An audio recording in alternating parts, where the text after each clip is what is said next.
بسم اللہ الرحمن الرحیم۔ میرے پیارے غیور ہم وطنوں، السلام علیکم ورحمۃ اللہ وبرکاتہ۔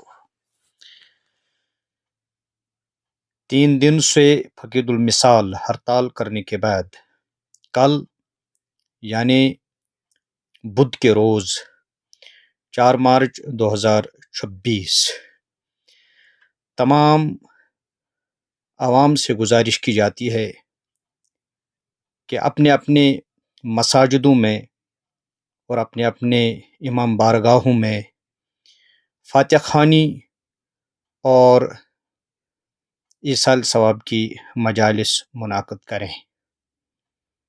یہ فاتح خوانی اور ایصال ثواب کی مجالس منعقد کرنے کے دوران امن قانون کو برقرار رکھیں، قانون کو اپنے ہاتھ میں لینے کی کوشش نہ کریں، پرامن طریقے سے، منظم طریقے سے اور پروقار طریقے سے فاتح خوانی اور ایصال ثواب کی مجالس منعقد کریں۔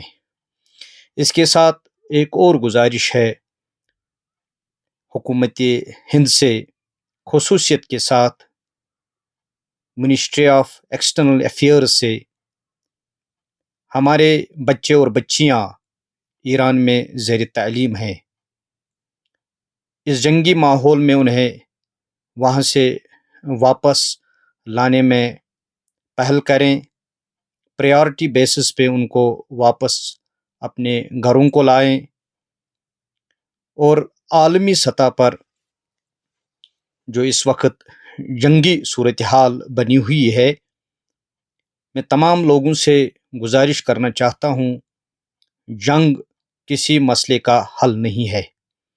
جنگ و جدال صرف تباہی اور بربادی لے کر آتا ہے۔ تمام مسائل کا حل بات چیت سے ہی نکلتا ہے۔ ٹیبل جب سجایا جاتا ہے تو بات سے بات بنتی ہے، بات سے ہی بات نکلتی ہے، اور تمام مسائل کا حل بات چیت کا راستہ ہی ہے۔ اس لیے بات چیت کا راستہ اختیار کیا جائے تاکہ تمام مسائل کا حل نکالا جائے۔ والسلام علیکم ورحمۃ اللہ وبرکاتہ۔